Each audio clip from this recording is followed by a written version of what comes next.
Cognates, Calques and false friends, finding common ground between 4 languages in Timor-Leste.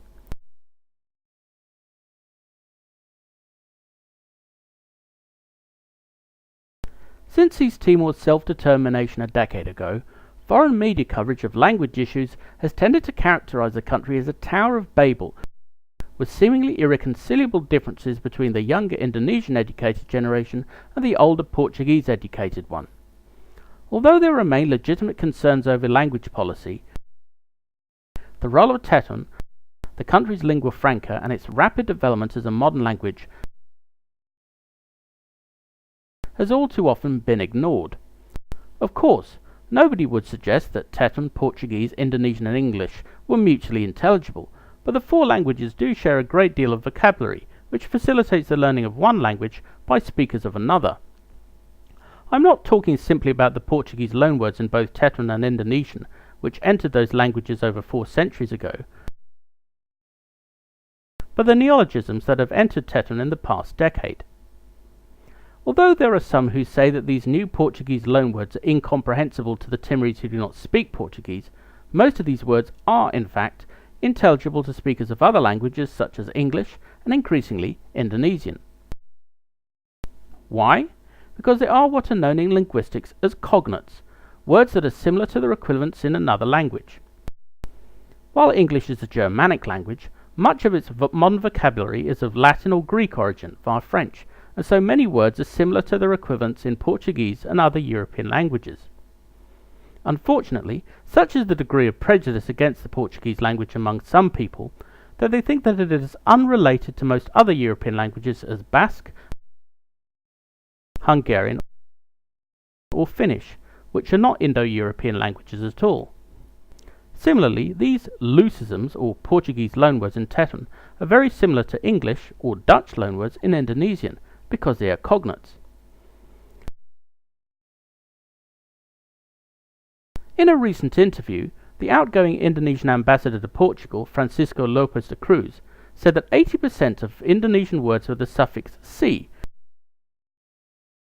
are similar to their equivalents in Portuguese, which have the suffix "san".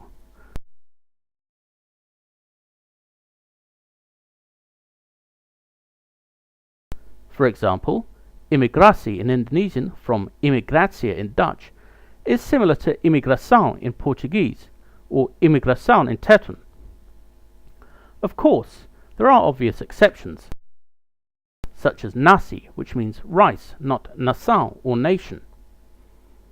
Although Dutch, unlike Portuguese, is a Germanic language, the influence of French and Latin has meant that many Dutch loanwords in Indonesian resemble Portuguese loanwords in Teton. This Latinate influence in Indonesian accounts for the differences in vocabulary between Indonesian and Malay, which is more influenced by English.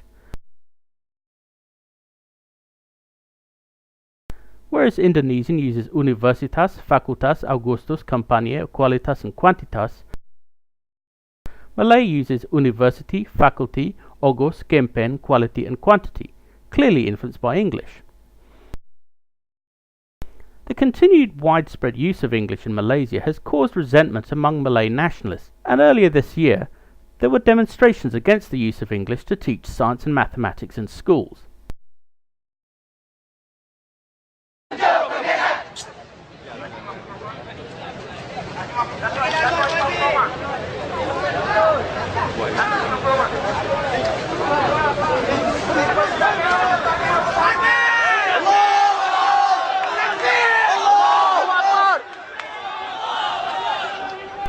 However, whereas Indonesian tends to use the words ilmu and ilmu pasti for science and mathematics, the Malay equivalents are English loanwords, science and matematik.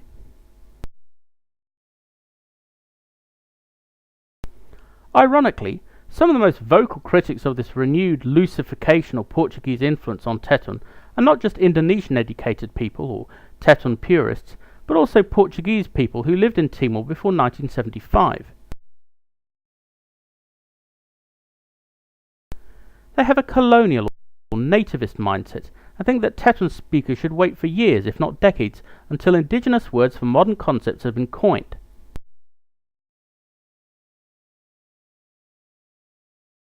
I've even met Portuguese-educated Timorese who complain about Portuguese loanwords not being used the right way, i.e. transliterated to reflect phonetic pronunciation.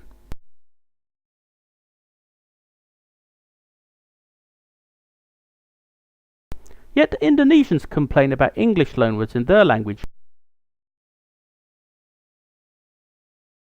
not being used the right way, and advocate that they use the original English spelling instead. Indeed, there are examples of Portuguese loans in Teton being Indonesianized.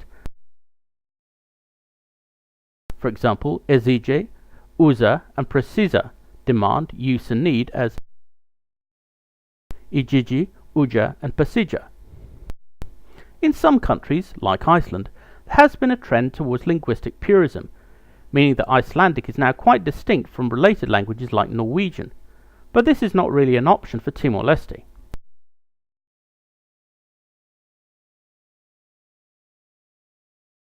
Whereas Iceland is in the fortunate position of being an isolated island with a single language, Timor-Leste is wedged between two regional lines, from which it faces tremendous pressure, economic, political, and cultural,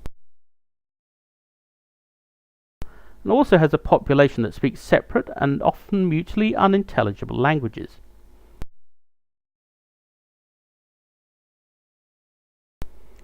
What Timor-Leste has therefore always needed is a lingua franca, which, by definition, is not a pure language, which is why the form of Teton most widely used in Timor-Leste is the creolized form, known as Teton Prasa or Teton Dili, not the purer form spoken in rural areas, known as Teton Terik. But I do not suggest that the development of Teton is only about borrowing and transliterating words from Portuguese or other languages. On the contrary, there are many looseisms in the official Teton vocabulary, for example, dever da casa for homework, abre de garrafas for bottle opener, and abre latas for can opener, which can be complemented, if not replaced, by existing Teton words. Kena uma, literally work home, maklokek botir, open a bottle, and maklokek kalen, open a can.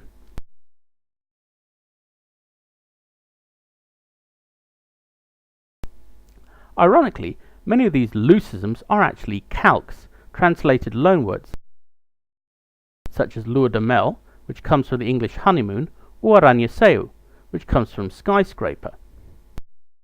The Indonesian words for honeymoon and skyscraper, bulan madu and pencaka langit, literally mean moon of honey and scraper of sky. So similarly, perhaps we can use bani ben and maksukit lahet lehan in Teton. Indeed, while many people use either Indonesian or Portuguese numbers, there are Teton equivalents that can be used instead, including ordinal numbers, for example dahuluk, daruak, datoluk, dahat, dalimak, and danen for first, second, third, fourth, fifth, and sixth. The fact that Teton has been heavily influenced by Portuguese does not mean that it is any less of a language in its own right, much less a pidgin or a creole like Tok Pisin, the English-based lingua franca of Papua New Guinea, which derives at least 80% of its vocabulary from English. For example, compare the Lord's Prayer in Tok Pisin in English with that in Teton and Portuguese. The influence of French on English has not made it any less of a separate language, and while the majority of English words are of Latin or Greek origin, the overwhelming majority of English words in common use are Germanic, which are similar to their equivalents in other Germanic languages. For example, compare the following phrase in English with its equivalents in German and Danish. Most of the words that we use in English every day are Germanic.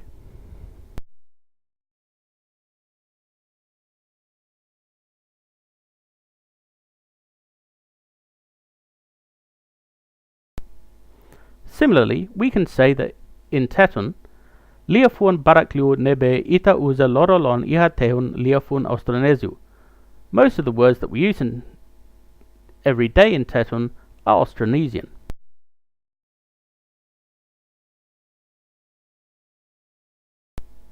Teton is and always will be an Austronesian language, not only with similarities to languages in Indonesia and Malaysia,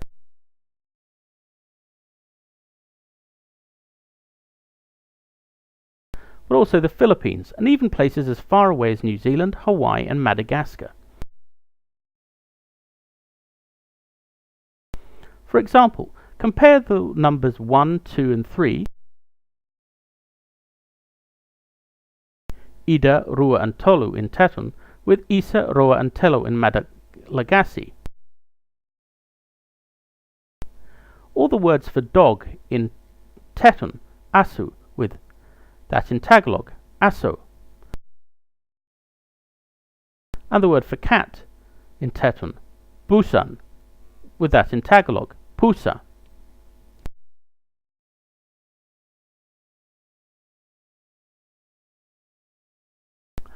Or the word for fire in Tetun, Ahi, which is identical to those in Hawaiian and Maori.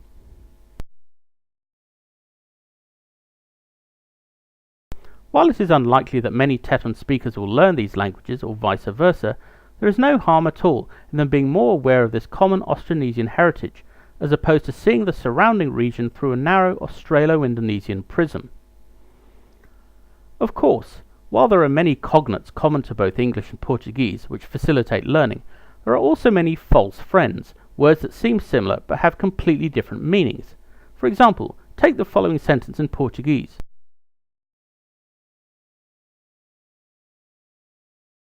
Pretendo realizar os meus compromissos atuais.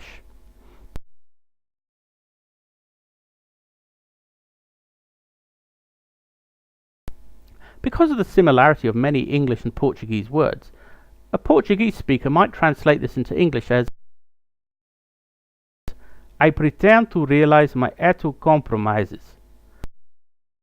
This would sound very odd to a speaker of English, who may not understand what the Portuguese speaker was trying to say at all. The correct translation would be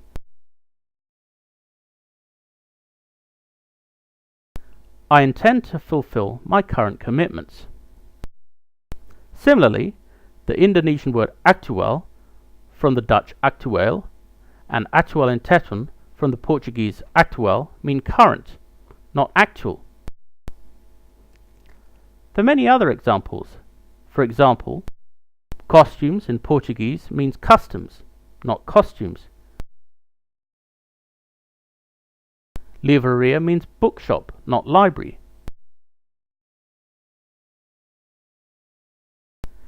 Decepção means disappointment, not deception, and so on.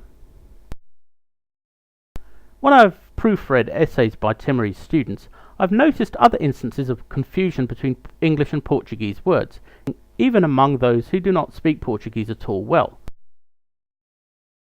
For example, recourse, influenced by recurso instead of resource, or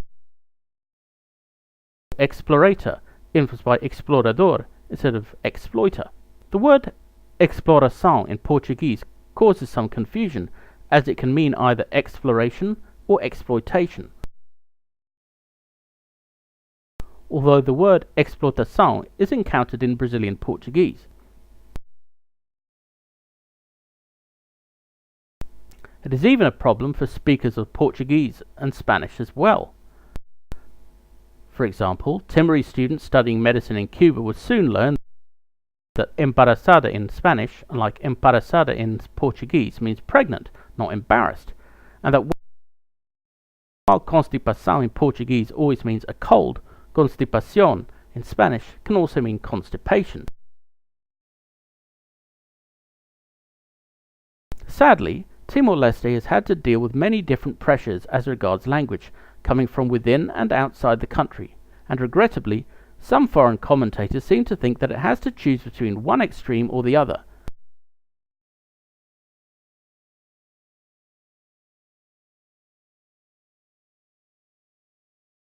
Between the cultural and the utilitarian.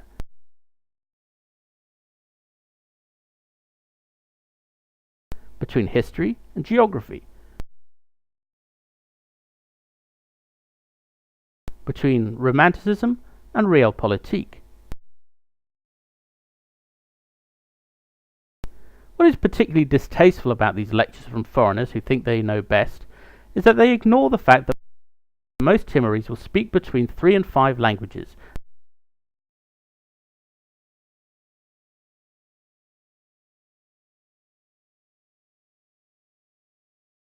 and do not see learning one language as in any way precluding them from learning another.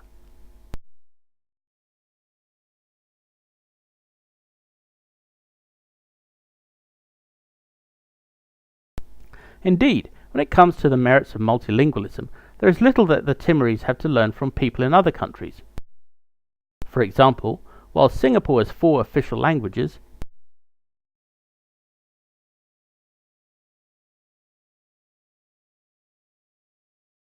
very few Singaporeans can speak all 4 of those languages. While they all learn English and their mother tongue in school, there is little opportunity for them to learn a 3rd language, never mind a 4th. And while Singaporeans of all races know how to sing their national anthem, Majulah Singapura, in Malay,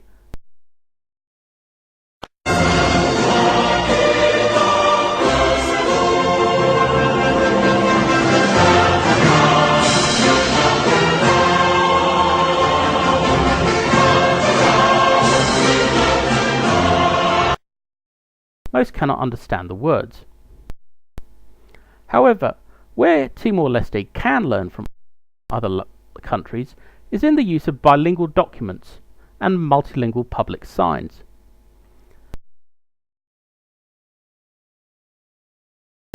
You cannot make a language of the people simply by making it the language of the state and its institutions, be they Parliament, the ministries, or the courts. In fact, it is counterproductive, because people resent it when documents are only available in a language that they do not speak.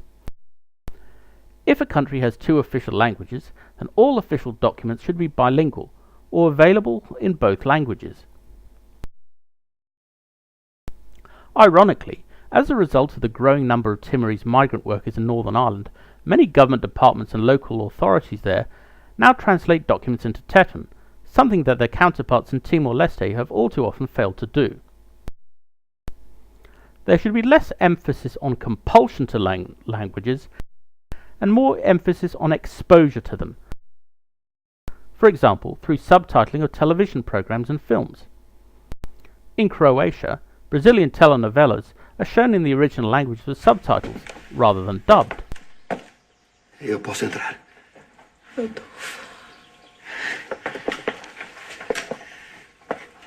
Fiquem à vontade, filha. Eu vou ficar com seu pai. Even though few people have an interest in learning Portuguese. These measures should help people in Timor-Leste to meet each other halfway with regard to languages, and also foreigners in the country, many of whom, unfortunately, have had a tendency to work against each other instead of with each other.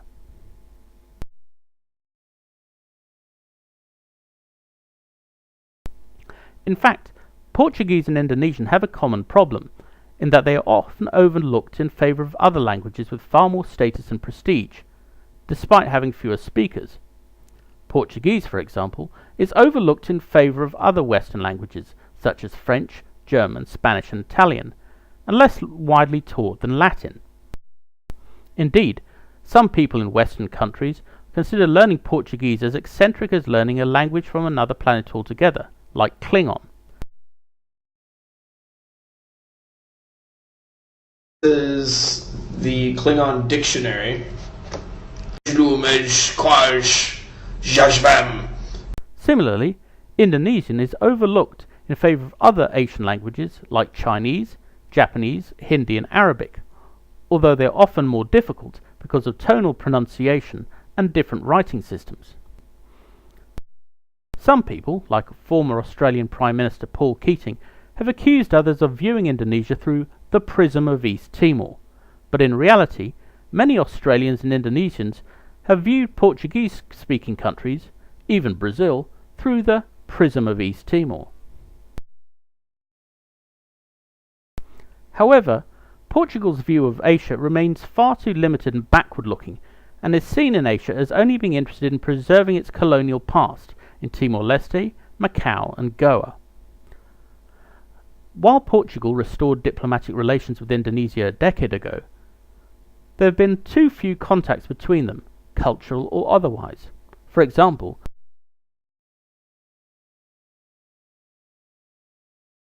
there is still no Portuguese-Indonesian dictionary or Indonesian-Portuguese dictionary. This is long overdue, especially that Brazil and Indonesia have always had diplomatic relations.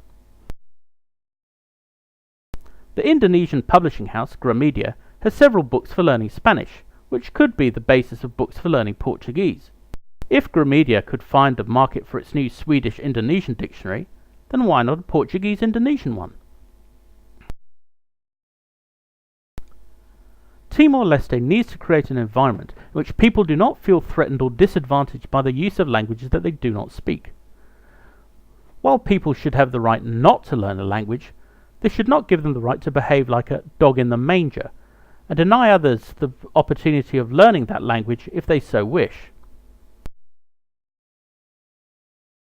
There is a growing overlap between the vocabulary of Teton, Portuguese, Indonesian and English, and language teaching in Timor-Leste should therefore have a greater emphasis on this transferable vocabulary, thereby dispelling once and for all the myth that learning one language is incompatible with learning another. Ema lian barak, ema matenek, povo multilingüe, povo sábio, rakyat yang berbagai bahasa, rakyat yang bijaksana. Multilingual people, wise people.